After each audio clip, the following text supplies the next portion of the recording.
Hi everyone, it's Evangeline here at etrailer, and today we're going to take a look at our Kuat Transfer V2 bike rack here on our 2017 Ford Explorer. So the Kuat Transfer has a very unique goal post design.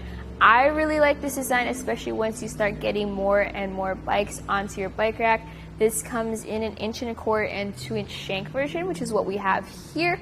But you can also get the solid 2-inch shank, and that creates or allows the opportunity to add more extensions to this bike rack. But anyways, first we'll take a look at how this bike rack works on our Ford Explorer. We'll take a look at one of the features, which is that it tilts away. You can reach over to the lever right over there, but what I like to do, if I only have one bike loaded up, is to step right into here, into our goal post, step on that lever, and just let that drop down to a tilt. You'll want to tilt this away if you want to access your hatch. So as you can see here on our Ford Explorer, we do look like we come close. There's about 3-4 inches of clearance there, but definitely enough clearance to get into our hatch, maybe grab our bags, grab our waters, grab our helmets without having to take our bike off. So this is nice because what if you need to grab something real quick from the trunk? You can do this very quickly. You just tilt this away, get it, and then go.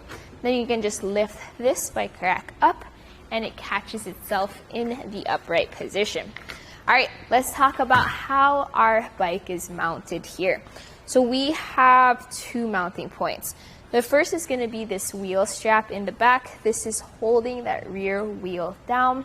And then you also have this front wheel clamp here in the front. I really like bike racks that have that front wheel clamp because what if I had a carbon fiber frame bike? The traditional hooks that hold it down by the frame have the risk of warping or cracking that frame. With this style of a clamp, I don't have to worry at all. Also, I have my women's bike right over here, and with a hook, I may have to get a frame adapter bar. With this, no problem at all. So if you do have alternate frames, whether it be a women's bike, children's bike, or a really low step-through bike, no worries, you have that front wheel hook.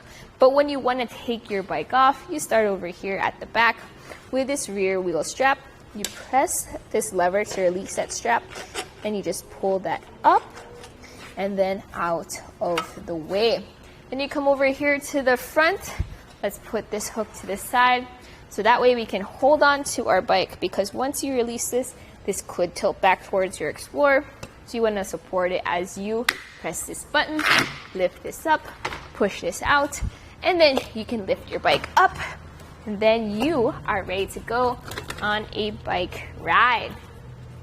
So I'm just gonna set this bike to the side so that we can take a closer look here at our bike rack.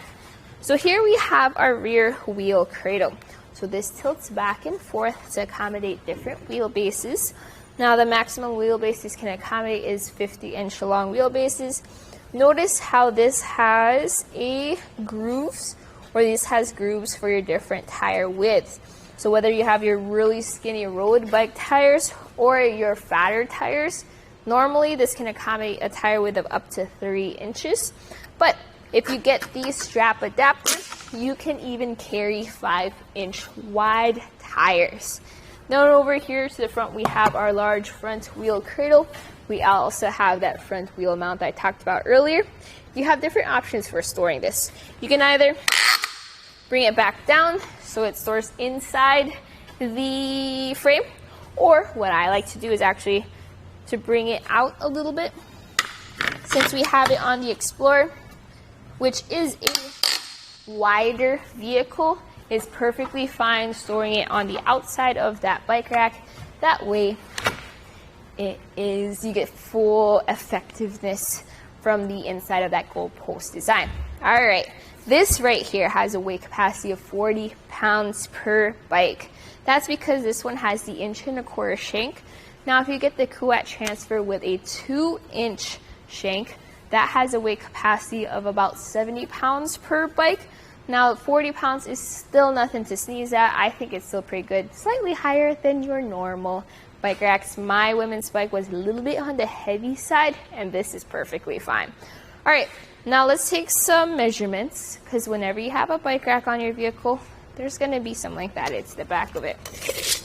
So measuring on our bumper from our Ford Explorer to the end of the bike rack, it sits at about 35 inches of length added. So it's kind of on the longer side for a 2-bike platform rack, but that is because you get that space between it as well as that shape. So whenever you are backing into your garage or trying to park into a tight spot, please don't forget that you have a bike rack as well as the bikes behind you. The Explorer is already kind of on the longer side for vehicles, so you want to think about your garage space. Let's also take a look at our ground clearance. So underneath our goal post, it sits at 20 3/4 inches. Now underneath our shank over here at the lowest point, it sits at 14 3/4 inches. So you do get that slight shank rise.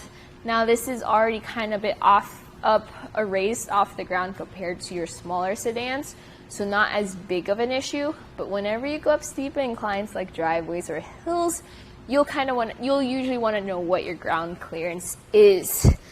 Another thing you can do with this bike rack is when you don't plan on taking your bikes out just yet, but you also don't want to take your bike rack off, you can fold it up so it's a little bit more portable.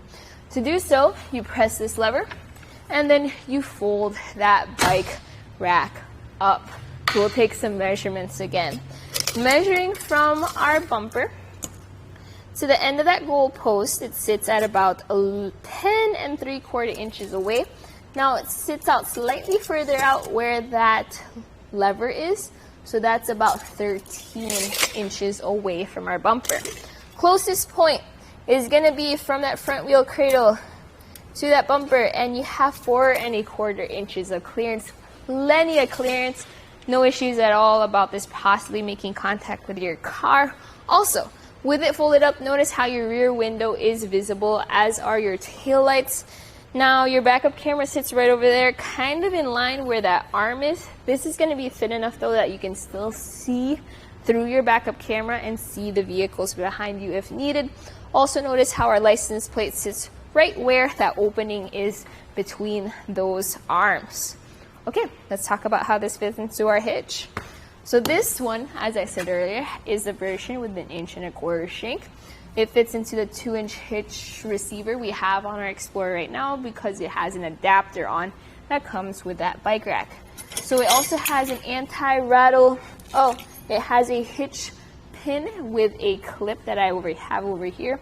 I personally recommend upgrading or getting the separate hitch pin lock that we sell here at eTrailer, just so that you can secure it at that hitch pin point.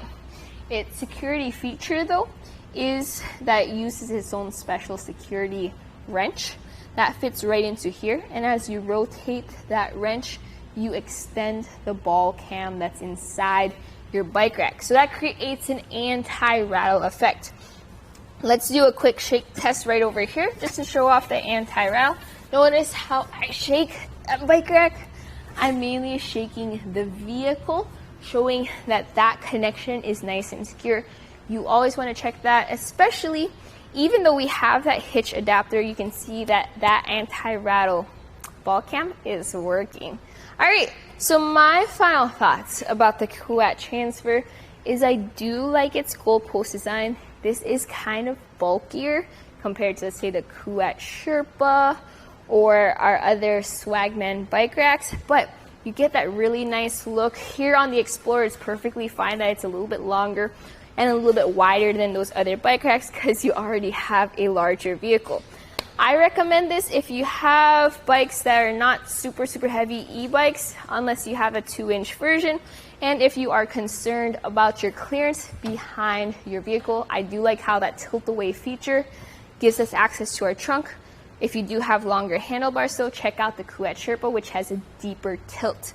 But all in all, I think it's a really good bike rack if you need something that carries your bike safely, securely, and has most of the premium features you are interested in. So that was a look here at our Kuat Transfer V2 bike rack on our 2017 Ford Explorer.